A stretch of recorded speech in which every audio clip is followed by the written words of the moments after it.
What's going on? Okay, we got Phoenixx Rocks, but before I start the show, I want to say welcome. Hi, I'm Barbara Campbell coming to you from BBTV. I'm coming to you from Barbara Campbell NYC Design Studio, and today I got Phoenixx Rocks here in the studio with us. I'm excited. I'm about to talk to her about her music career, her journey, her lifestyle here in Brooklyn. She's born in Brooklyn. We're going to find more about that and really just find out what she's been up to since our last interview we had here in the studio.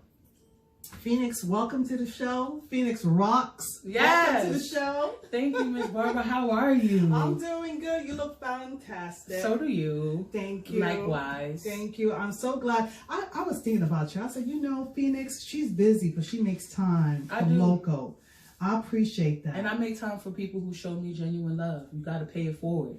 Thank that's you. how you get it. And you keep and remain those relationships. So you've always been very supportive of me. So whenever you call me, if I got the time, I'm going to come through for you. Thank you for making that time. I appreciate that, sister. Now, listen, I'm going to start and ask you a few questions. Yes, ma'am. First of all, tell us a little bit about yourself. Well, I have had a long journey in this industry trying to set myself apart and establish myself. I started off as a songwriter for about 10 years. I came straight out of high school, like knowing I wanted to be a songwriter. Shout outs to Little Eddie. Little Eddie was a very intricate part in that. He kind of basically helped me discover that. You know, I was writing poetry and I was singing, and he was like, you know, you're a songwriter, right? And it was so as a matter of factly, but it would never cross my mind to kind of conjoin both of my talents. I kind of looked at them as two separate things. And then maybe after 7-8 years into being a songwriter, I got the opportunity to sing background for an artist named Yummy Bingham, who's an incredibly talented vocalist, sings gospel, R&B. She could sing whatever. And I sang background for her for about 5-6 years. And then segueing out of that, this song that's playing in the background, My Story came out in 2015, and that was my journey into becoming an artist, an established independent artist. Wow, listen, big shout when someone tells you the truth. Right. You're talented. You're talented. And I was hearing some of your stories, but some of your stories and your music, but I want to get another question in there before we get going. Where did you get the name Phoenixx Rocks? Okay, so Phoenixx, my birth name is Phyllis Smith. Phoenixx derived from just my journey and my artistry. It's a metaphor for a lot of times me feeling like I'm put in these very dire situations where I have to make the most out of those situations, and I have to, through that situation, still appear and come out on top. And so that is a metaphor for me in being a phoenix, is that a phoenix, you know, they have to basically die to be reborn, but every time they're reborn a better version of themselves. And so I took Phoenixx, and then the Phoenixx Rocks, I literally just made that my email, and Yummy, the same person, was like, you should keep that, like you should go with that and like really run with that. And I was like, you know what, sometimes we're like hesitant to listen to people, and sometimes we listen right away. And that was just one of those things that became my hashtag. So, you know, I go by Phoenixx, but a lot of people say Phoenixx Rocks, and I don't really correct them because all of them, you know, apply to the situation. I love it. And I try to rock at everything I do. So you're wearing it, you're rocking it, it's you a double look great, you're entendre. representing it. Thank you. And it's fitting. I appreciate that. Thank you. Now, I want to ask you also, songwriting is a gift and a craft. Where do you get your inspiration for your songs? Well, I'll start with the song playing just because it's playing. My story, I arrived at my story because I was looking at all the artists that were out. We're all sexual beings, right? But I'm not overtly a sexual person. So I couldn't use that angle. And then I looked at all of these different artists, you know, and I was just like, I don't really see anybody who represents me. I'm kind of like the cute girl next door that, you know, has had certain experiences where I can be in a room of elite people, or I could be in a room with just my homegirls. And I treat everyone the same. And so because of that, I decided that I just wanted to kind of tell stories that were relatable to people who I felt like were like me. So like my first song, My Story, is literally that. It is my story. And it's really about growing up as a child and being, you know, exposed to people who I knew kind of didn't see a bright future for me. And intuitively being able to pick that up as a child, that people think you're gonna be a failure. Right. But also realizing that I couldn't spend any more time focusing on who didn't believe in me. I had to believe in myself. Right. And so at the end of the song says, the only way for me to grow was for me to let it go and move on. And then once I was able to start letting it go, you know, because we all have triggers and we all have traumatic situations. Sometimes we're triggered and the past can come back. Right. But if I didn't begin the process to let it go, then the only person I would have to blame for my failure would be myself and not the opinions of other people. Right. And so that's where I got to my story. Your story, the song, it's amazing. So everybody tune in to YouTube and check out her song and her collection at Phoenixx Rocks. Okay. Everything is Phoenixx Rocks. On YouTube. Except my Instagram. That is the only thing that is not Phoenixx Rocks. Everything else is easy to find. And we're going to talk about where you can contact her and everything else. Yes. Now, sometimes we get pushed into the process of like, hey, grow up, or hey, do this or do that. I mean, you got to do everything at your pace, because that's where the artistry starts. Most definitely. Now, segueing into, what's your style of R&B or hip hop? Are you trying to evolve? Yes, I actually don't like to identify as R&B or a soul artist. I know that I have a very soulful voice, so it's hard for people not to connect me to that sound. And it's not really a sound that I'm running away from or I'm ashamed of, because I grew up in the church. So I would never run away from that part of my sound. But I want to be identified as an alternative artist. You know, eventually I would like to make house music. I would like to make some electronica. I would like to make some alternative rock, maybe even heavy metal. Like, I'm influenced by so many different sounds. And the era that I came in, segueing out of a songwriter, there were no ideals or examples of alternative Black artists. You know, the Scissors and all of these new artists that came out, they came out in the latter of that. But I didn't have that as a girl in high school or in my 19, 20, 21. There weren't Scissors out, and there weren't Tyler the Creators out. There weren't those type of artists out there for me to look to and draw inspiration from, or feel like, oh, I could do whatever I want to do.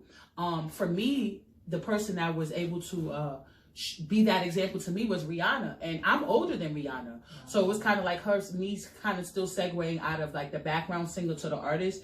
Rihanna's released this album Rated R, which was an all alternative album, and although it didn't get as much critical acclaim as her other albums, it was very detrimental to me because a lot of it was heavy metal influenced, but it had traces of R&B. Wow. Because at the end of the day, as women of color, culturally, we're still going to have soul. There's still going to be some element of Black culture in whatever we do.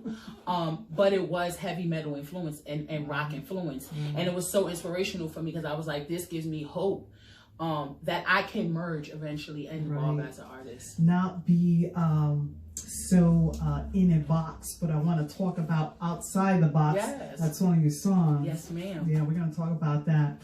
Now, the next question I'm going to ask you, how long have you been writing songs? So I am 34. Oh. The very first song I wrote, I was 15. Okay. So let's do the math. I don't want to get it wrong. 15 from 34, about, what was that, 12, 13 years? Around there. Yeah. Somewhere in the neighborhood. Don't, listen. Don't do the math. Don't judge me. But yeah, a pretty long time. And it came from that conversation with Eddie, like, you're a songwriter. And I just went home one day. Shout out to Ken and Matt, who was my songwriting partner for a while. I went home and I wrote this song. And I came to school and I sang it for him. And like all of my friends, or anyone who's ever been my friend to me, has a certain point of genius. I'm a sapiosexual, so I'm very attracted and stimulated by people who are highly intellectual. And I sang this song to my friend Cannon, and he went home and came back the next day with a track. Like a track that was identical to the melody and everything of my song. I sang it in his ear one time. That's like getting you as an artist, because that's the thing. You gotta understand the artist, and when you're working with an artist, it's an interesting process. Yes. But when the person who's working with you gets you, it's magical. It just happens. That's so true. So I want to ask another question. Do you consider a genre to be your sweet spot? Like, as an artist, like, how do you describe yourself as a singer? And I know that you just mentioned you don't want to be in a box. But of course, we all need like a reference, reference like point. Who's Phoenixx Rocks? I mean, as a singer, who is she? Who is she? I would like to say, what makes her tick? What makes her? If Brandy and Mary J. Blige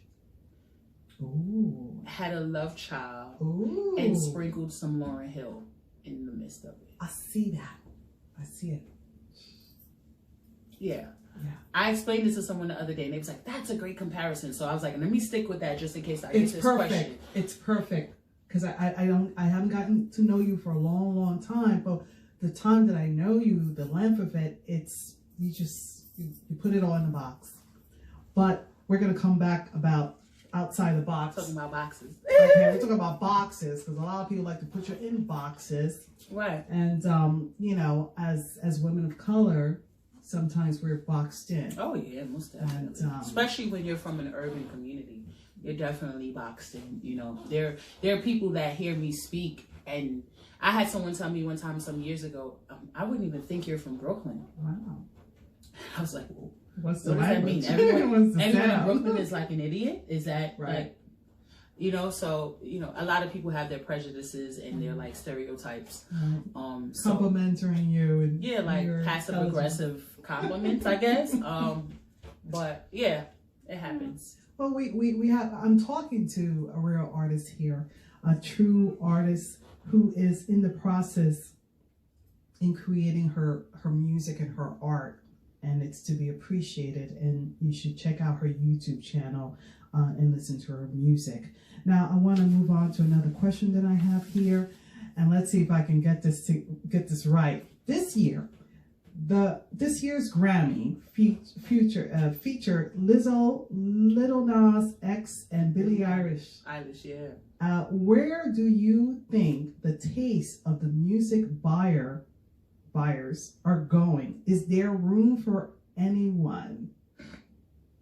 So, I don't know much about Lil Nas X. We live in a super hype social media society where, like, if something trends, people click onto it. I don't have enough knowledge about him as an artist to say whether he is deserving totally or not deserving. I mean, the Grammys made their decision, so it doesn't really matter. Right. But I will say Lizzo and Billie Eilish, I think, deserve it. Okay. They are making quality music. They're making quality records. And substance, at the end of the day, there will be a lot of things that slide through that may make it and make money, but substance is always going to stand. And when people put real energy and intense energy and passion into a project, it's going to manifest. Right. Grammys. And Billie Eilish is an incredible songwriter. A lot of her songs are very moody, and we're in like a moody-ish kind of vibey era. So, like, the younger generation, they're definitely going to latch onto that. Lizzo, you know, I used to be overweight. A lot of people don't know that. Oh. So I'm always going to root for the big girl. Okay. I'm always going to root for the big girl. I don't care how small I get. I'm always going to root for the big girl. And I say that to say, in this era of, like, self-acceptance, being overweight is still not totally accepted. Right. We get an overweight artist once every 10 years, right, and we allow them to be famous. Right. You know what I mean? And since Missy Elliott, I don't think there's ever been this much buzz around a heavyset artist. That is incredible. And trust me, there are millions of heavyset couple artists in the world who are amazing and incredible, who just won't get the opportunity that Lizzo has had. Lizzo is a pop star. Wow. And she's the first of its kind, a heavyset woman of color being considered in the limelight and in the same you know, line as a Billie Eilish as one of the best new artists. Wow. It is like an emancipation for every big girl in this world who's ever felt like her weight is holding her back or her weight is stopping her from getting ahead.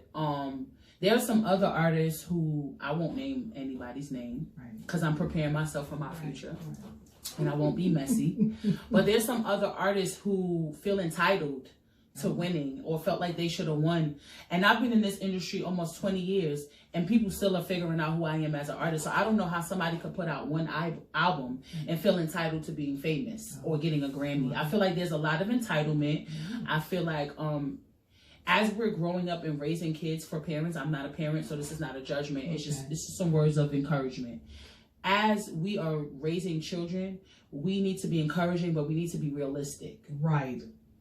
And everything, because you're cute or because you're talented or because you're funny, doesn't necessarily mean that the rest of the world's going to think that and that they're going to co-sign it and you're going to be super famous. Some of these artists have opportunities that I know people and even myself would kill for and would not complain about not being nominated for a Grammy. The fact that you were mentioned. Right. The fact that you were considered. I was nominated for a Soul Train Award. Wow. Congrats. I didn't win the award, but it's still a privilege to me that a song I wrote. And then the song I wrote was with Kwame, who's a legendary producer and a hip-hop living legend.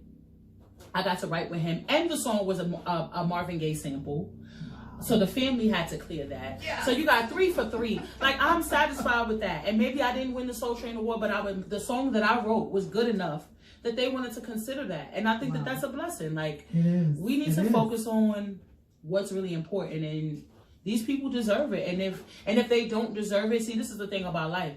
Even if you get something prematurely, if you're not prepared for it, you can't maintain a consistency. So they could be nominated this year, but if they can't recreate what they did that time, that'll be the first and the last time. And there will be space for many other artists and many other people like myself and other people to win one. I feel like don't be a sore loser. You know, be happy for other people. And if you feel like you're not getting the attention you deserve, work harder. Right. I've been busting my butt for 4 years. I don't want to hear no excuses from nobody. I hear you. And before those 4 years, I was behind the scenes busting my butt. And that's the thing about an artist, that sometimes you really don't know how many years have been invested in the time for the process of bringing that artist to market. But behind the scene, the artist is always working. And struggling. And struggles and identifying what's your craft, your style. There's a whole process in being an artist, a true artist that is taking respect into their process. So congratulations on the Soul Train Award. Thank you. Recognition. Yeah. That's what it's about, as artists being recognized. Women of color now are showing up more than ever, right? But we've been here. Right. So what's the difference now? Right. What's the difference? The difference is the Black Panther movie. Oh. I hate to be controversial, but you know, things become popular when they trend. Okay. Well, I'm going to ask you the next question. Who would you give Grammys to this year, excluding yourself, of course? To be honest, I have been kind of listening to music, but I haven't been as invested as I want to be because I needed to get back to me and what I was doing. Most of the artists that I really like aren't like super popular as far as like mainstream attention, because when you go on YouTube, they got the numbers. Right. So people are listening. Right. I love the artist Masego. I'm probably his biggest fan. He is not only a vocalist, but he is a musician. I do love her. She's been nominated for 5. I don't need to nominate her. Right. Because hers already nominated for 5. I would say, and she's one of those artists that have been in the background.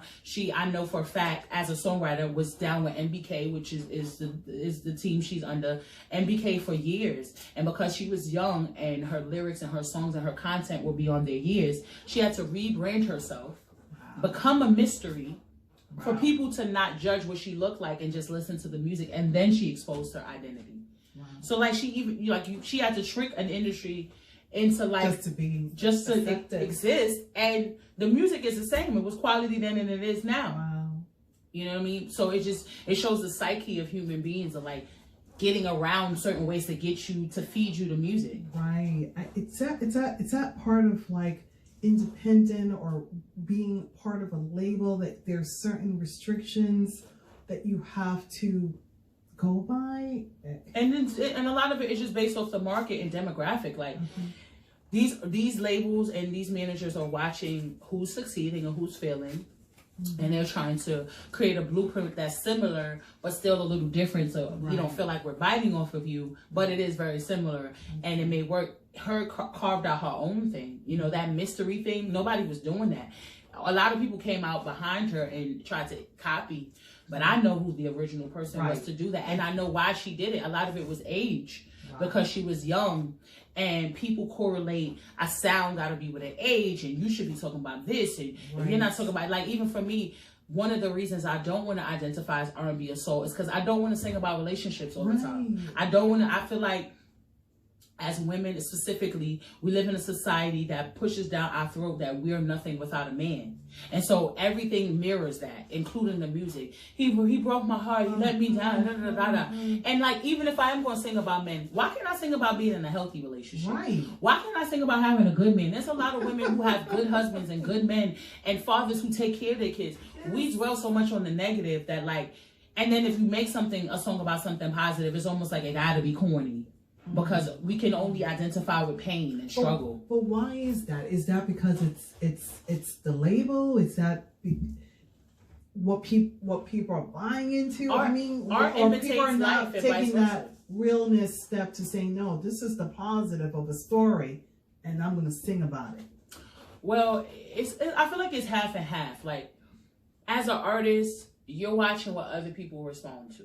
Okay. You could want to do what you want to do, but if you do have a situation where you're signed and people are investing money into you, you want to try to make them happy too. Right, of course. Because you don't want this to be held against you if you choose to do your own thing and it fails or it's not as successful.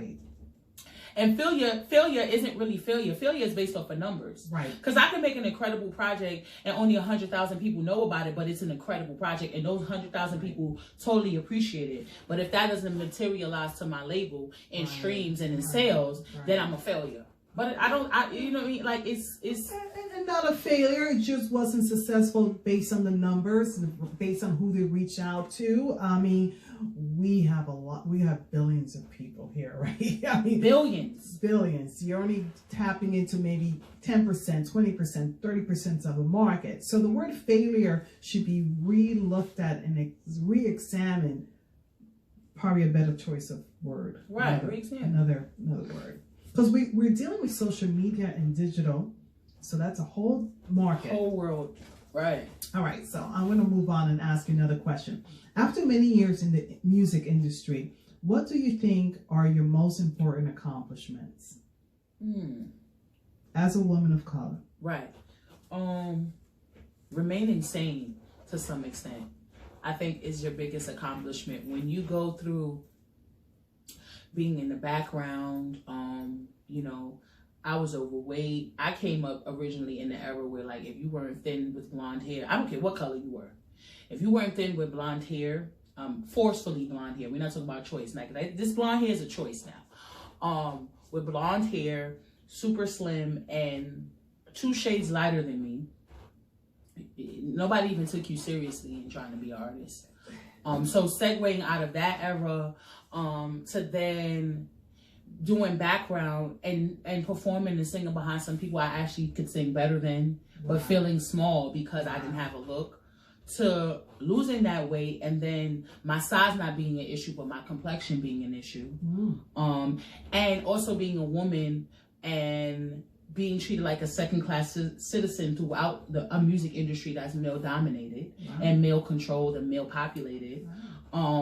Sanity would be one of my biggest accomplishments. Next to that, I was nominated for Afropunk 3 years in a row. Congrats. Being a Brooklynite and being that Afropunk was established in Brooklyn, that was a great accomplishment. I'm not competing anymore, but just being nominated and people admiring my work, especially when I'm probably with one of the smaller, more indie artists on this list of more established independent artists. Because, you know, now we have different brackets. So even as an indie artist, you can be super established indie artist, or you can be like a newcomer. Because like Chance the Rapper is an indie artist. Wow. Nobody really Very thinks creative. about that. Very creative. Chance the Rapper is an independent artist, but he has the money, he has the funding, and the people behind him to have a mainstream the exposure, push the machine. It comes down to having that exposure. Yeah. The more exposure, the more you get out around the world. If it's small, you have to be really creative in getting your music or your image out there or your message out there. I want to ask you, is there anything else you want to add? Yes, I would love to. Today is November 22nd. November 27th, I'm hosting my second annual drive. It is a purse drive. I'm asking people if they can financially donate, that's cool. If they can't, we're asking for gently used purses, feminine hygiene products, socks, tissue, mouthwash, toothpaste, anything that hygiene wise brings you comfort or makes you feel good about yourself. If you're going to buy one for yourself, buy two or maybe buy three and come and donate and come to my event. I'm doing an all-woman event with my lovely friend Frida Kruger. She goes by Frida Kruger. She's actually pioneering a new culture as a woman and a woman of color. She's Dominican, she's Latin, Afro-Latina, but she's pioneering a new culture called rage culture, which is women of color and men of color who collaborate hip hop and heavy metal together. So there's like a whole new culture, subculture happening in New York City. And she's co-hosting with me. We also having a fashion show. We're gonna have a live artist visually painting. I have some dynamic women on my lineup. I'm really grateful that they all decided, especially the day before Thanksgiving, to come out and do this event for me. And we are partnering with Find Your ID NYC and Hey There Beautiful organization to make this possible. It will be at the Vinyl.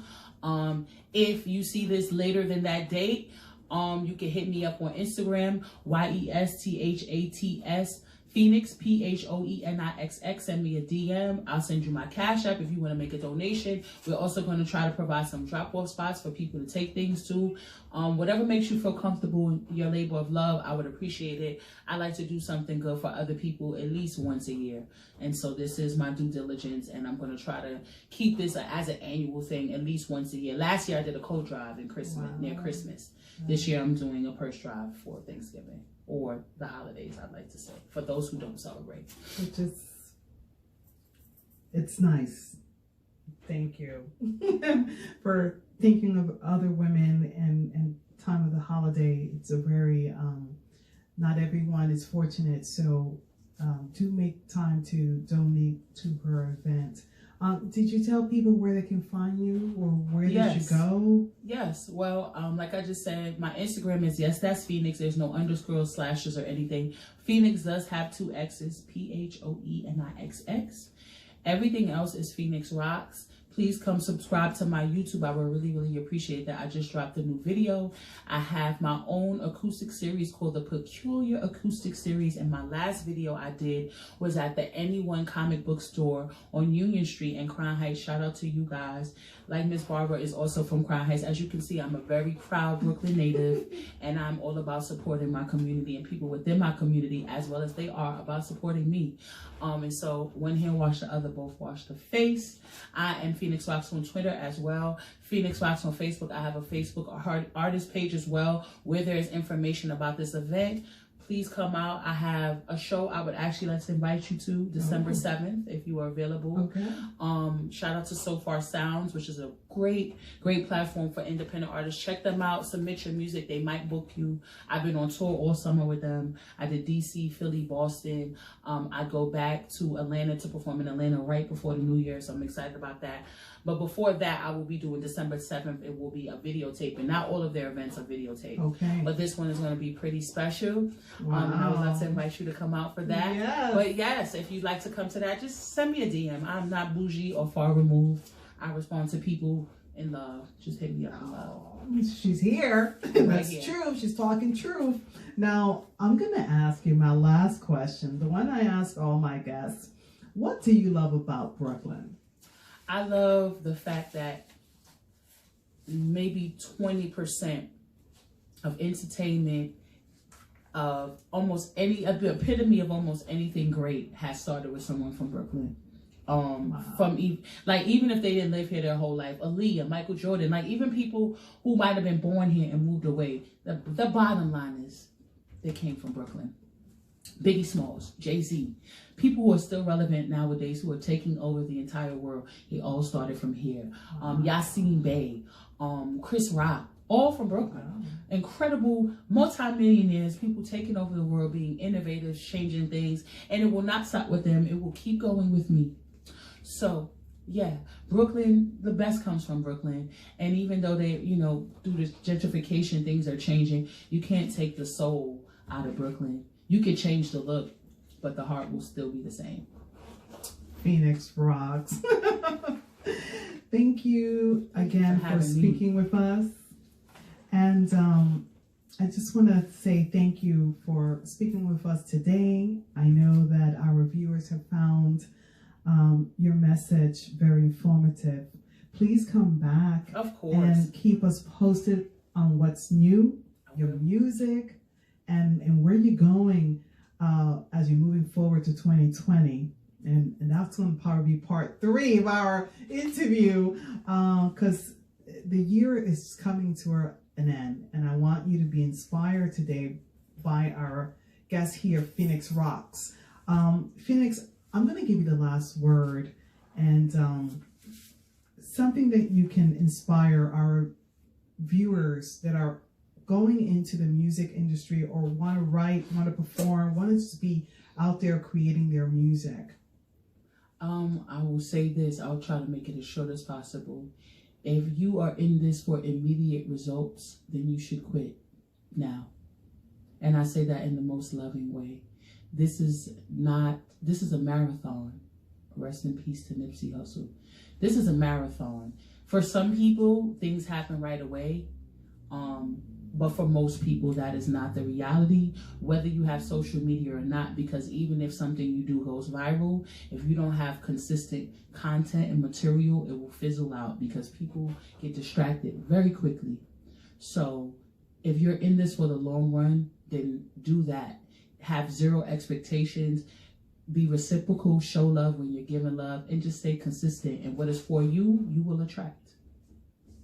You heard it here first on television BBTV. Till then, you count, you matter, stay in Brooklyn. Thank you again, Phoenixx Rocks, for being here on Brooklyn Beauty Television BBTV. Till then, stay in Brooklyn. We'll see you on the next minute on Brooklyn Beauty Television BBTV.